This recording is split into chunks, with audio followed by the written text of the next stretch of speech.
All right, ready? Yeah. Okay.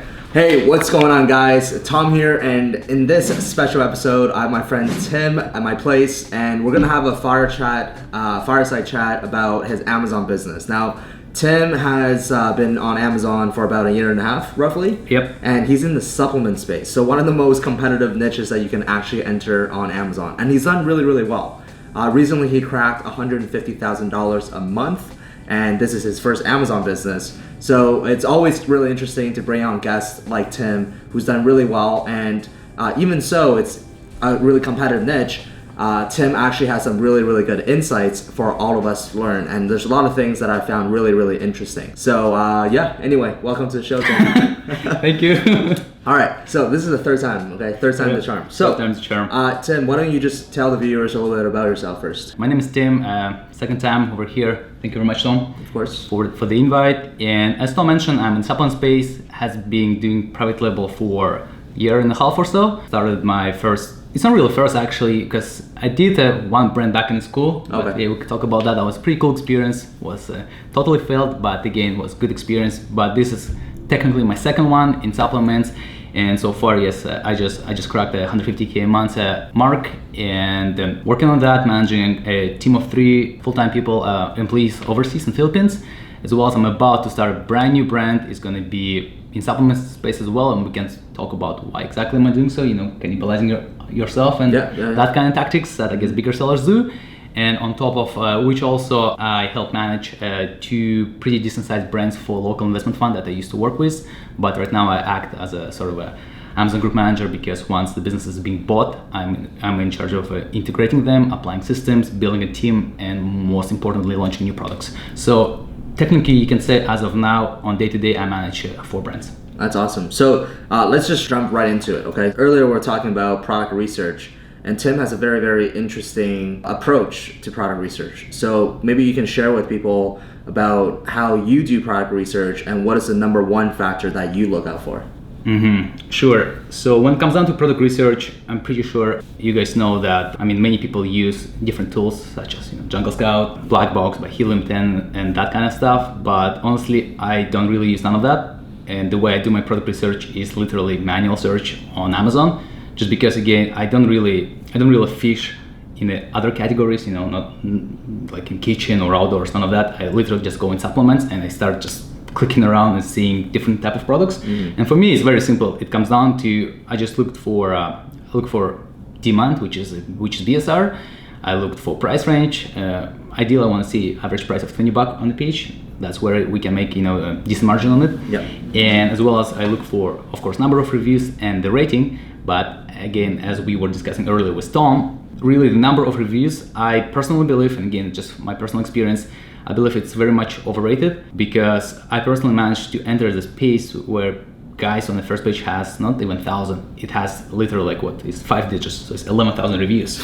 And again, it's not like I entered and I dominated the hell out of the space. However, I launched the product and I'm still getting my 50, 80 sales a day, right, which is I'm pretty happy with. Right. And that's why I consider the launch to be successful for myself personally.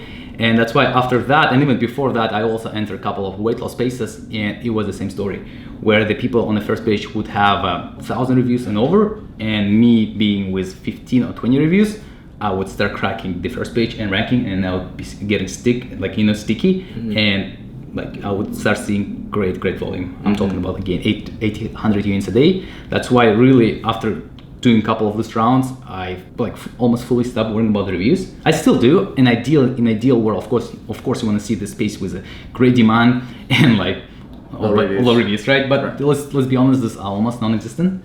That's why again, so what I was saying earlier to Tom is, if there's 2 spaces, let's say one with crazy demand but crazy competition, and second one is going to be more of a mediocre demand but really low competition, I would always go for first one, simply because I know that I will be able to grab a smaller piece of a bigger pie, but by the end of the day, that smaller piece in terms of dollar value will be still bigger than the bigger piece of a smaller pie. Right. And that's pretty much where I go for. So really, to break it down, the bottom line is I just look for demand, and I go for it. Right. Okay. And then we talked about product sourcing. So because you're in supplements, maybe talk to the cat.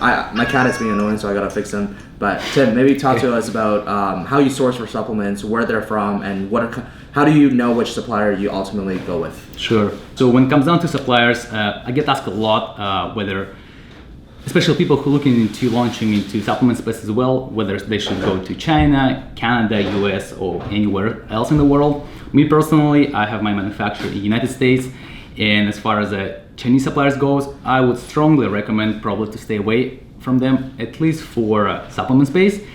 And again, I'm pretty sure there are people who buy supplements from China and sell them in States and maybe do quite well, but me personally, I really cannot imagine myself selling something with having made in China label on it. Yeah. Just again, because simply from again my overall experience, I would say probably the most popular question that I get from customers is whether this product made is in China. Right. So that's how I know, I don't want to have that.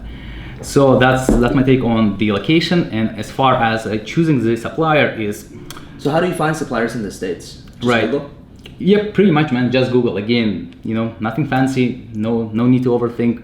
Back last year, I spent probably a good at least 2 months of literally just cold calling every single supplier I could find on Google. Mm-hmm. That was, just had some SEO on it. And literally, yes, I did take a huge due diligence, and simply because I feel like we were discussing again with Tom earlier that you can have all the tactics, you can be super savvy seller, knowing all the marketing hacks and black hat techniques, but by the end of the day, if your product is crap and it doesn't solve the problems that people look to solve with it, over the long term, you will lose to a simple guy who maybe not as savvy, doesn't have as much of resources and tools, but have just pretty good product. He'll beat you over the long run. That's why this is something I feel people really overlook, especially with today, because Amazon space is so hot right now, and there's so many courses, there's so many content and everything, and it's just hello. And then and I feel like people really get overwhelmed with worrying about, okay, so what tactic I imply, right? Do I go with ManyChat, with Facebook, with influence marketing, with all of this stuff? And then they really simply forget and overlook the most basic part of having just a good product. Yeah, absolutely. Again, that's why just a good reminder, guys, to take the time to find a good manufacturer, because this will be your lifetime partner kind of thing, and he will either make or break a business. Yeah, I mean, you can have the craziest tactics, get on page number 1, have all this and stuff, and then when real customers start buying your product and they don't like it, you're gonna fall off page 1 because you're gonna get a bunch of negative reviews and so on and so forth. Yep, pretty much. And as well as not just from simply supplying you a product, as well as good manufacturing. And then, so what I was saying is, apart from just giving you a good product, finding a right partner, he can really help you to scale, and come down to things like giving you terms, right? So help you to manage cash flows, maybe give you some credits, right? It will help you maybe sometimes even what my manufacturer does for me. Sometimes if I overproduce, and how Amazon has it lets you have 6 to 12 months or something, and then long storage fees kicks in. Mm-hmm. So for me not to do that, he lets me keep some of the stuff at his place for free. Right, that's amazing. You see, it's really this kind of little things that really make the great partnership, and it makes difference. Yeah. That's why, again, that's why I took time and to interview, to talk to real people, to check the chemistry and to check the fit. And then I just chose one guy, and it's been and of course, by the way, not to say there is no perfect relationship. Right, it's been some bumps on the road with delays, right? With unmanaged expectations. But as far as that's why again, actually, it's going back to finding the right guy with the right mindset in terms of that he wants to work with you, that he's pretty entrepreneurial, that it's not that he just cares about bigger guys and you're just like fucking small account. He doesn't give a crap. That's why I wouldn't do business with this kind of guys.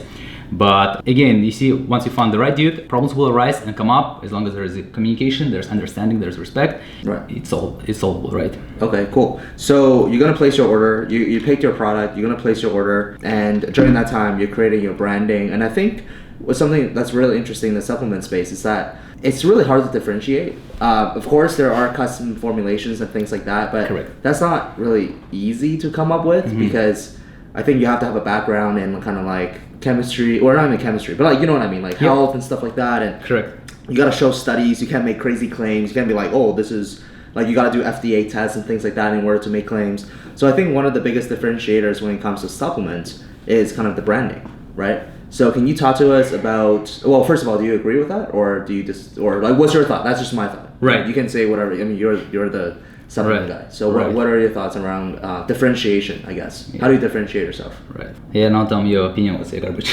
I don't know. I'm just kidding, man. No, I absolutely agree with you, and that's exactly the same thought that I was having when I was entering the space.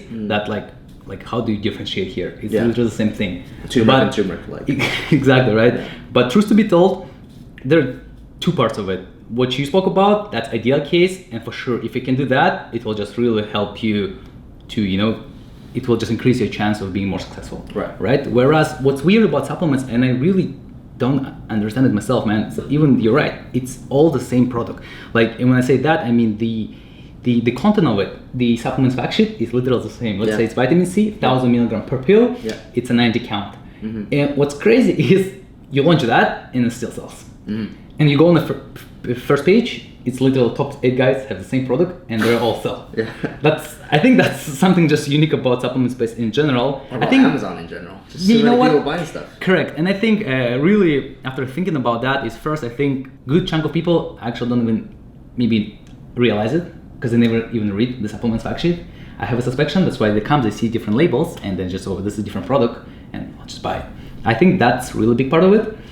And then that's about it. But going back to the branding is for sure. So I think the very basic and probably the worst idea is to do apart from just having the same formulation is not even to do good job on branding, because that way you really just cut all your chances and likelihood to succeed. Mm-hmm. That's why what I did is definitely I took maybe another couple of good months to develop the brand. And I mean by brand I really mean more, apart from really having a logo and even a company name and a cool story behind it, is when I say label or brand, I mean the label, right? This sticker that goes around the bottle that really, and the packaging itself. Whether it's a white bottle, black bottle, or whatever. And that's where you're right, I think it's a great opportunity to stand out and really and to be perceived as a different product, higher quality product, and maybe cooler. Mm-hmm. And that's where I really went ahead. And for instance, you will see that in 99% probably of the time, people all they just do white bottle, white cap. That's definitely standard packaging, or black, and then amber. And when it comes down to label, it's super generic label in terms of like on the front you'll say the product name, and then you'll list bullet points on the in terms of the benefits. And that's pretty much it. On the right hand side you have a supplements fact sheet, and on the left hand side it's almost empty. You have a couple of warnings and don't take it under 18. That's about it. But that's where I really took time, and what I did is I used whole separate packaging. I used like completely something different from a white and white. And when it came down to label, I really went I did really big research on just micro branding outside of Amazon. That's really where a lot of inspirations came, just really cool micro brands that spent quite a bit of money on developing that branding, and having minimalistic look, maybe predominantly white, like that kind of stuff. Mm-hmm. And so I really went there. And so what's cool right now is, apart from that, my packaging is different. Even the look of my label is even, let's say again, on average, the front of the label is overloaded with text. It's heavy, and then it's like crappy images of a fruit or a vegetable. Mm-hmm. I really do none of that. Like my label is almost empty. Very modern. It's very modern. It's very exactly. It's minimalistic. It's modern. It's cool. It's clean. It's empty. And I think just simply by doing that, I mean, probably that's why I guess I've seen the success that I've seen. Right. Yeah. I mean, a lot of supplements, like the traditional supplement branding, is kind of those very medical look. You know what I mean? If we were to go to a department store, it's very medical, like just bad colors. But nowadays, I have seen a lot of brands popping up with definitely really cool design, very trendy, very no, absolutely. And you've seen my brand. I mean, would you say that it's modern? It's modern, right? Yeah, it's very simple. It's very simple. Very good. Yeah, very very nice to look at. Okay, so branding. Now, let's say that your product has arrived in Amazon, right? The product arrived in Amazon. Mm-hmm. You need other things as well. So we talked about branding already, so we don't really talk about photos anymore, because I think that's kind of the same thing, right? Mm-hmm. Talk to us a little bit about keywords, because I know you're really, really big on keywords. So when it comes down to keywords, this one's a little bit tough, because I mean, I've been changing some stuff recently, and right now it's I guess no real clear cut way to do it. Okay. But I think on a bigger picture and just in general, I think when it just comes down to keyword research, I feel like the bottom line and the overall goal should be just to make sure that you grab as many keywords as possible, right? That you at least discover them, so that you're aware of them, and then you can make better decisions. Because if you don't even know about it, if you're not aware of them, yeah, you're not indexed. You can be found, etc., etc. Exactly, right? And that's why where my most time spent would be is in just digging for these keywords. And when I say that, I mean I simply pretty much use any probably possible tool out there for keywords research, maybe up to 4 or 5. So it's all the biggest one, Word3, Viral Launch, Helium 10, Seller Tools, yes. So I use all of that. I run all those reverse ASINs. I run all the keyword research. And what I like specifically about Seller Tools is I use that as a platform, because it helps you to integrate everything and centralize, because you know how you upload the keywords and then it lets you to make a decision. Yeah.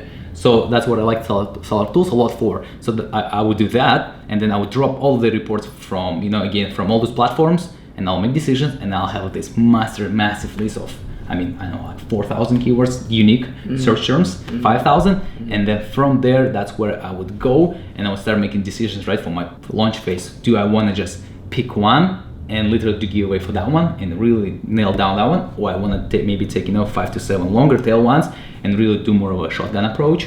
And that's where also I really like Viral Launch. I guess shout out for that, for the tool where they have opportunity score. I feel like that metric is actually pretty accurate, and something like not most of other tools actually don't really have.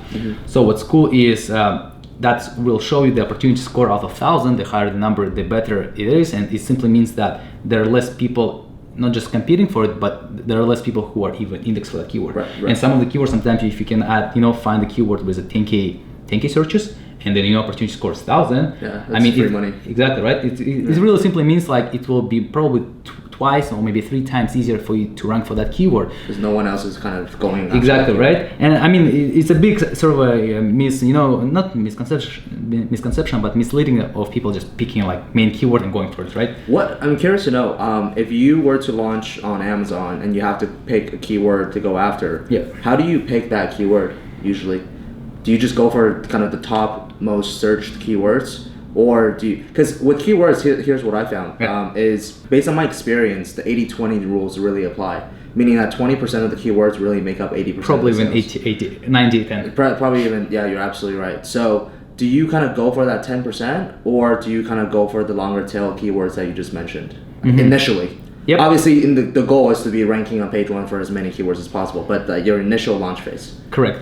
So when it comes down to this, I think it really depends on the specific niche. So I can give you concrete examples. Let's say if I enter a space like turmeric, which I did, then the top 3 main keywords would probably have a search volume of like 80,000, 100,000 searches per month. Okay, and that's for sure where I will not go after those keywords, because again it's way too crazy, right? Yeah. So that's where I would go after longer tail keywords, and few of them. Maybe I think my overall sweet spot is I really like keywords that are between like 10K up to 35ish. I think this is a really decent keyword search volume that will bring you great sales, and it's not as hard to rank. Right. So I would do that. Whereas let's say if I'm launching into another space where the main keyword is 20K, I would just go for that one. Understood. Right. Okay. Yeah, it really depends. Yeah, turmeric might be a. Yeah, it might be a stretch, right? That's so funny. We just got the same email from advertising. Oh, right. Oh, yeah, man. Fuck PPC. Yeah, PPC. Guys, don't spend much on PPC. Yeah. Cap those budgets. By the way, PPC, you spend about 10% of your gross, right?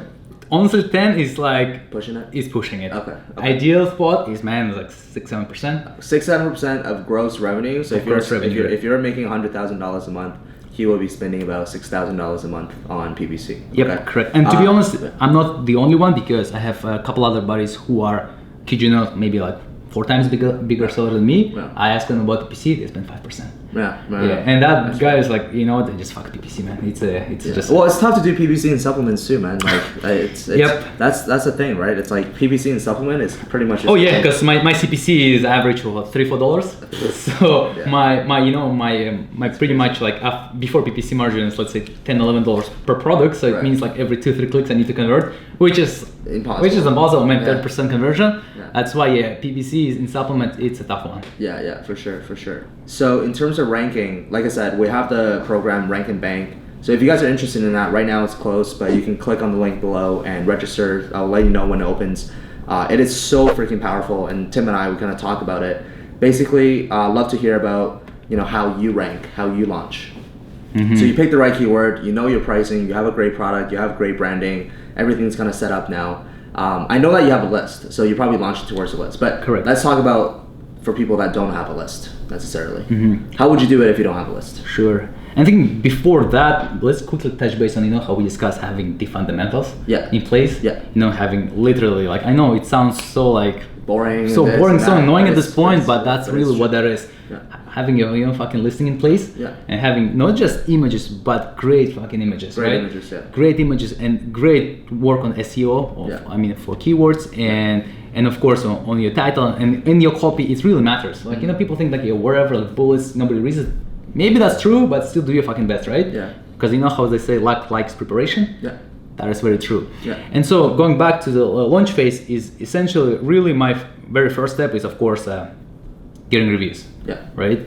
And for that is we of course have a list for that as well. Yeah. So what we do once I launch the product, first couple of days, I blast out to my to my list and people buy, and then I start waiting 5, 7, 10 days, and I spread it out and I start basically asking people to leave reviews. Right. So once that in place, and honestly again as I mentioned, I don't really need many reviews. I think as far as I hit 15, I start my launch phase. Wow. Yeah. Okay. So as far as I hit maybe 10, 15, and I start launching it to where people have thousands of reviews. Right. And on that stage, yes, pretty much as I guess it's pretty much similar to Ranking Bank. Is I have a pretty big list, and that's where I would start driving full price purchases. Yeah. Those are super just powerful. It's like it's freaking crazy. It's just it's too crazy. It's just seriously it's so crazy. Yeah, it's so crazy. I can't even really fully describe it. And also like because you guys will remember back in maybe even just last year, discount, traditional heavy discounts, giveaways were so popular. Yeah. But for this to make it work, right, what you will do, you will need to go to these tools and then to figure out how many units you need to give out per day, right? And then you have to run that for 8-10 days. So it's literally 50 to 100 units that they giveaways for 10 days. It's an enormous amount of money, right? You're losing all that money, and then sometimes even the results would not come. Yeah. So many people complaining, right? Use all this launch services and no results. Yeah. Whereas for this full purchases thing, and we really discussed it with Stone, like I don't even like if you were to ask me, okay, how do you calculate or figure out how many units per day? Or it's like honestly, it's like 10. Yes, exactly. It's like so little. Yes, exactly. So it's like I don't even do any crazy ass math. Like okay, today 40, today 50. No, it's like first of all, it's like $10 a day on Facebook. That's like pretty much. Yeah. So I would just drive wherever I possibly can, and then I would just spread it over really wherever. Again, I don't have anything preset in stone. Okay, it must be 7 days. It must be 10 days. No, like I would drive maybe 15, 20 full purchases a day. For if I can run 7, awesome. If I can run 10 days, that's it. Yeah. And I run that, and usually even before I launch, seriously on day 3, 4, I start seeing my product going from page 20 to page 3. Yeah. To page 2 within literally 3-4 days. Yeah. And I'm not even done with my launch yet. Yeah. So that's the real all there is to it. And again, as we keep mentioning, all this tactics, overthinking, and all this thing, it's really it just paralyzes you. I feel like at this point, especially with all the content like floating around the internet. But again, don't get distracted. Remember you're 20, and just make sure again you get the basics, which is your listing. You've done a great job on your SEO, and then just have this list and do the launch. And again, as long as your product is actually good, I think it's man, that's it, man. It's people really overcomplicate shit and just but the thing is that's also because we know like what to do as well. Like when you don't know what to do, it's like you don't have a direction, you don't have tactics, you don't have strategies. Like it's like you're lost. You know what I mean? But like because we know what to do, so it's like a lot easier for us to say like, hey, like don't overcomplicate it. Correct. Like, you know, someone is like beginner, like what do you mean I'm not overcomplicating it. I don't know anything, right? You know what I mean? Like it's so that is true. Yeah. Yeah. So it's kind of like, I mean, for us, like. No, I guess you know what I also meant is for beginners, I totally agree. But even for because you know all those Facebook groups with people people those are not beginners. Yeah. People are like fucking selling already up and running, and then they would ask all these questions. You know what I mean? Sometimes I would just like kind of scroll the feed and they would ask all this like kind of question. Okay, how do I calculate this or that? Like how do this tactic? I'm not. I understand. That's what I mean. Yeah. This is real distractions. I understand. Yeah, for sure. So okay. Let's talk about, and the rest of it, the thing is like, so once you're on page 1, what, just kind of move on to the next keyword, right? Yeah. Once you're on page 1, I mean, that's where I guess you have to cross your fingers and to pray that you will not slip. Yeah. That organic ranks will, organic sales will kick in, but that's where it's so crucial to have that, again, basic listing in place. Yeah. Right? Yeah. But yeah, that's pretty much it. Once you're on page 1, and again, I don't really even shoot for, how people say, okay, number one spot. I don't even give a fuck about that. Yeah. I mean, I just rank as long as I'm above default, maybe, top 6. Yeah. If not even top 9 spots. Yeah. Dude, that's why actually it's going back, by the way, to my point of having that big market. Yeah. You see, because the market is so big, literally not even top 9 guys, but guys all the way to the bottom of the page first make decent sales. Yeah. That's why as long as I can rank anywhere in the middle, closer to the top or the bottom, man, I have my sales. Yeah. And once I'm done with that, it depends. If you have nothing else coming up, then for sure go after other keywords. Right. However, let's say you have another new product launch coming up.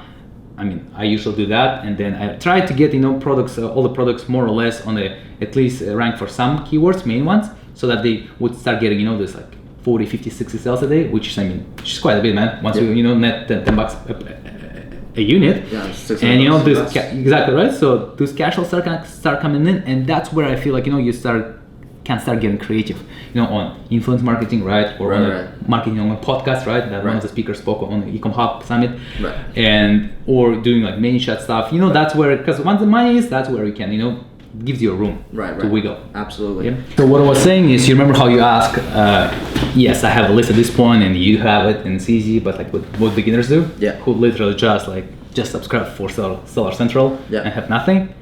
I guess you want to talk about that? Yeah, that's fun stuff. Yeah, right. But no, honestly, I was actually thinking about that before coming, and I think that's actually one of probably the most important questions, right? Because it's easy to do once you have a list. Yeah. But when you don't, and I mean, can I pitch in here? For sure. Yeah. The easiest way to build a list, guys, run Facebook ads. In my opinion, run Facebook ads. Target whoever your target market is. Put a brand name in there. For example, you're just going to sell a kitchen product. Go on Facebook, launch an ad. Target people who like some sort of a kitchen brand. I don't know any kitchen brands. And then basically you just say, hey, we're launching a brand new product, looking for product testers, opt in here, and we'll let you know when our product is live, and then you can get it for free. You'll get subscribers pretty cheap. Agree. I think this is probably the most practical way, but it's not as easy in terms of people need to have some basic understanding of Facebook ads, right? How to do that, and even on top of that, they should have some budget. But let's say that's not an option for some. Yeah. So I think what I can suggest in these cases is that's even what I did when I was launching my first product, because I didn't know what, to be honest, what Facebook ads were. I knew about it, but I never tried them. Yeah. So what I did is that's where you really need to start getting creative, and that's where I went. All these like freebies Facebook groups, man. Yeah. That's where I went. Yeah. That's where I went. That's where I started putting ads on. Like, hey guys, do you want to try like this kitchen product or this supplement? Right. And then actually I started doing that, dude, like 2 or 3 months before my launch. And I kid you not, man, I DM'd. How you just DM and then you go into the messages request. Yeah. I think I sent over like 1,000 messages. Wow. To these people, because what I would do, I didn't want to put the post in this group just because I heard how there's people from Amazon scanning through these groups and blocking sellers. That's why I didn't want to do that. So what I did instead, there would be another postings and people would comment, I'm interested, free, or like I want this, and then I would just click on their profile and I would DM them. Wow. Like, hey, I'm this and that. Would you want to try? And of course, conversion on that would be like 4% or 3%. Yeah. But that's why I ended up maybe messaging 1,000 people, and I ended up with 30, 40 people, even for reviews, right? And all that. So that's one of the options. It's super practical. Of course, it's quite a grind, but hey, that's what it takes. Right. And as well as on top of that, you can also, get even more creative, go on Craigslist. and I did it myself. You know, under geek section, it's a paid section where you pay $10, but that one is much in a sense easier. But again, you gotta pay. But you make a post that, hey guys, we have this product tester club. We're about to launch products in whatever that is. Dude, there's gonna be so many product tester Facebook ads. Yep. Oh yeah. Everybody's it's like, why are so many people running product tester clubs? I know, right? When they're all testing. Oh man. Yeah, but even right now, it's funny. Even on Craigslist, if you go right now, you'll see under geek section, product testers looking for brand ambassadors, all of that. But hey, it works. People will email you, and then that's it. You just tell them what the deal is. You build that list. And that's how you start grabbing the list. And as well as another thing, thing I'll point out is, guys, once you have your website, maybe in the beginning it will not be as useful, but once you start getting your sales, add a section on your website, like a separate section, join our product testers club. Right. Because people search, like even though of course, you don't write ads on this and then your SEO is shit, of course, but everybody search for a brand name. That's how, I guess today world works. Right. People see you, they want to see you on Google, on a website. That's why if you put that, you will see that people will sign up directly. It's a free traffic, man. Yeah. It's a free list, right?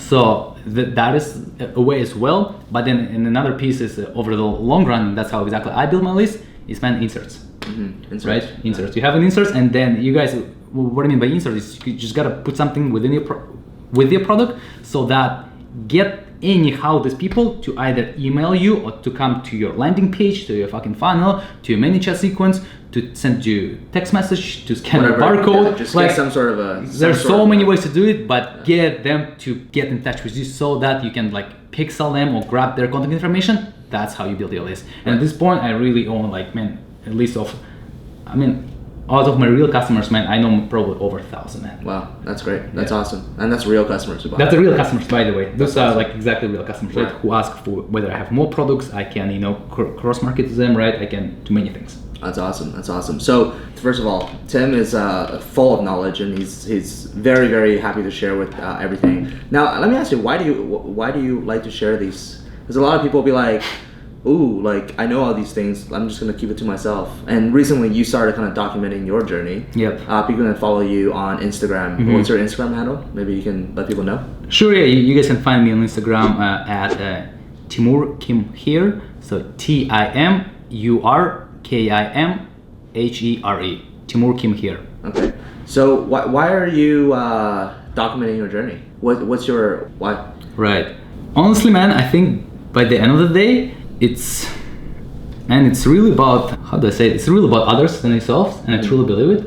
And what I mean by this is, I feel like it's a lot about giving than taking. Yeah. And to be honest, by the end of the day, let's be honest, what makes you the happiest and gives you so much fulfillment is sharing, helping, right, and just providing value. Yeah. And that's when I kind of realized that, and that's I went on this route because. To be honest, by the end of the day, we talk about the grind, the hustle, the working hard, and everything else. That is very true. Yeah. But at the same time, honestly, I feel like wherever I'm positioned today and whatever I have, it's really not because I work harder or wherever I did more. Honestly, I just was fortunate enough. Yeah. And I was lucky enough, I was privileged enough, and I was blessed enough to be in this situation, to be in this, country, to meet people just like you, who helped me along the way, and that's why I feel that's nothing to do with me. Yeah. And that's what when I think about this is, again, I had all this good stuff happen to me, so I really don't want them end on me. I really want all of these blessings and good stuff happen through me. Yeah. That's why, again, I was fortunate enough to receive it, and I want to pass it through. Yeah. As I go along my journey, and again, back to your point, it's really, guys, I think once you're really in that place, and you really have that abundance mindset rather than the scarcity mindset, that this tactics is so crucial, or okay, I figured this out, I'm not going to tell anyone, or whatever that is, right? This is scarcity mindset, guys, and I think if you have that, you're just doing yourself disservice. Yeah, I mean, the more, honestly, something that I've learned is the more you give, the more you receive. Absolutely. That's by the way, that's actually, now you shouldn't to give with expectations to receive, but that's how this universe works. Yeah. That's why when you give, when you help, when you provide value, and when you're just being of service, you really create that void for yourself that will be filled in, and wherever you ask or wherever you want, you will receive it. For sure, that's how it works. The karma, whatever you call it, it definitely works. But again, not to say now you should be doing all the good deeds and with expectations. Yeah, right? yeah. But that's why, man. I just feel like, again, there's not for everyone. And by the end of the day, what really kind of the way I go about it is, I feel like whatever is mine is mine. You know what I mean? Like nobody's gonna take it. Yeah. Like, I put it, as long as I put in work, I do the right thing. Yeah. You know, and I kind of just Trust the process. Exactly, I trust the process, right? I love the process. Wherever, you know what I mean? Like even disclosing your brand, showing your products, like I really don't give a shit. And that's why if you're in that place, I think overall the idea of competition becomes irrelevant. Yeah. Like, you know what I mean? Because I know just by the end of the day, whatever is mine will be mine. Yeah. And that's why for me, competition, I don't worry about it anymore. I don't stress about it anymore. When people leaving, like, you know, leaving me negative reviews, reporting me to Amazon, I actually don't even fight back. You know what I mean? Sometimes when I know that he did it, like, I just, whatever. I really don't care. That's why I know I trust the process. Yeah. Like, I guess you can only control what you can control too. Like you can't possibly control what other 1,000 sellers are doing. Absolutely, man. Absolutely. And also, you know, just like, I think I just overall, I like to run marathon while many people like sprints. And that's why I'm in that place when I'm super long term and I have this brand. And honestly, if, you know, God forbid it will just go out of window tomorrow, I really don't give a shit. Yeah. Because I'm here for the long run. Yeah. You know, I just really know. Road bump, yeah. Exactly. I just really know that whatever happens, you know, if I go, let's say, bankrupt, right? Yeah. I'll go. No, man, I have no problems. You know, going back. You know what's really interesting? There's two things I want to say to that. It's what first things first. What you just said. I think a lot of that is built on confidence. Okay. The fact that you've done this, something so incredible, and you have the confidence, and you're just like, you know what? Take it all away from me, but you can't take my experience. I'm gonna do this again, right? Right. That's just how I see it. Yep. You just nailed it. Because I mean, look, you can take anything away from me. You can put me on the street tomorrow, but I'll still come back, right? Yep. So that's number one. Number two is kind of, I think a lot of it is it's giving back. Absolutely. I mean, at the end of the day, Amazon is just, we talked about this before. Amazon's more about, it's a tool, right? It's just a vehicle. Right? Like when I die, when I'm 80, 90, 100, whatever, hopefully a little bit older than that, I don't want to be remembered as the biggest Amazon seller.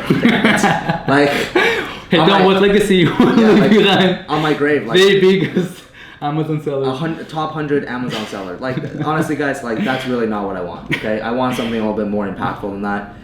If I could help other people, and that's kind of what Gary Vee says, right? Like, it's not about how much money you make, it's how many people can come to your funeral. You know what I mean? 100, man. So like, I know a lot of rich people that, you know, they just make tons of money, but no one's going to come to their funeral. But I also know a lot of people who make a lot of money and they help a lot of people, and a lot of people would like to pay their respect because it really changed their lives. So for me, and kind of talking with myself a little bit, I know where I was before, I know where I am now, and I think for me it's always been like, what's the easiest way to make money, this and that before. Correct. And which is fine in the beginning, right? Like, when you never made it. And like Amazon is pretty easy compared. Like, tell me another business that you can, like, tell me another business right now that you can scale like this. Within a year, right? And like how everything's super systemized, like ABC, like you just do ABC. Yep. Honestly, like, it's just a good damn business to get into. Period. Okay. Period. Like, I'm not passionate about Amazon, like I said. Okay, it's not about but I'm not passionate about Amazon. Guys, make a shitload of money first and chase your passion after. It's a lot more enjoyable when you have money in the bank and chasing after passion versus you chasing after passion, have $0 in your bank and have to worry about where your next month of rent comes from. Okay, that's kind of my take on that. Anyway, guys, no, it's been a great episode. Maybe we'll have Tim back on for. Maybe we'll do like a quarterly thing and kind of. No, I like talking to you, man, because we're kind of on the same wavelength in terms of hard work.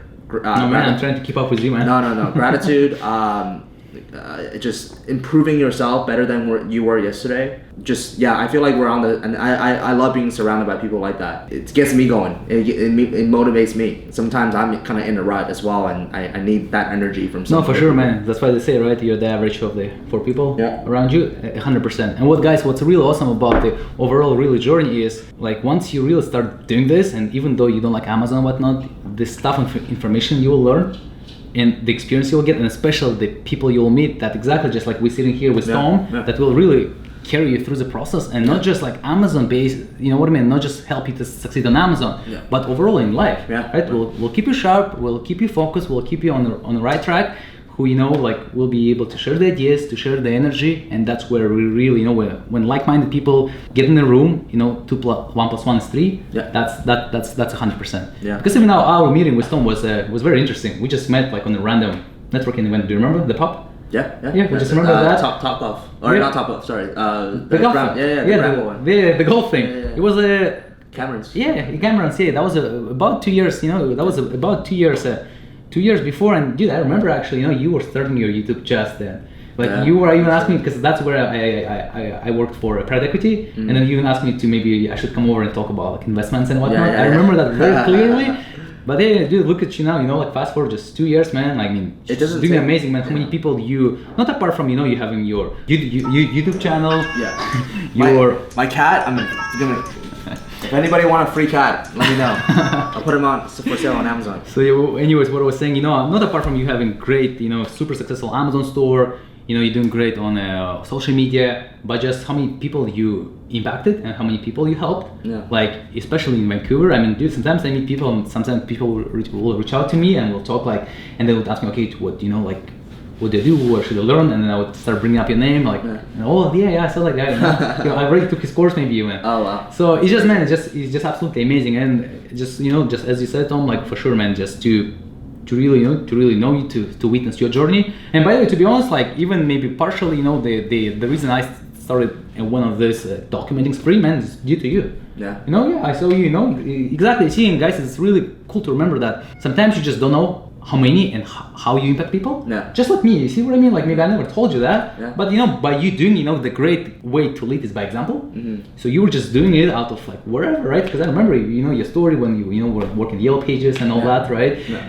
And then I was like, dude, this is amazing. Mm-hmm. So you see, maybe over long run, it really resulted in me maybe starting this now as well. Because I saw how many people you helped, impacted, and just what you're doing, and I thought, this is amazing. Yeah. So it's super inspiring. Thanks, man. Appreciate it. Okay, well, that was a really good interview. I hope you guys really enjoyed that. If you did enjoy it, feel free to leave a comment on Facebook, YouTube, podcast, like this video. It will help with the algorithm. I suck at YouTube and they don't want to show this video to anybody. So if you comment and like it, it would really help. And for those who watch till the end, join our Facebook group, stuff like that. So, all right, guys. Well, I really appreciate your time, Tim. It was really good talking to you, and I'm sure we'll do one of these in the future as well. Absolutely, let's do it, and thanks very much for having me. Of course. Right. See you guys. Hey, thank you so much for watching till the end of this video. I really hope you got a lot of value from this. And if you are interested in watching more, make sure you're subscribed to this channel. And if you've seen till the end, give your boy a thumbs up and leave a comment in the comment section down below. And I will see you in the next video.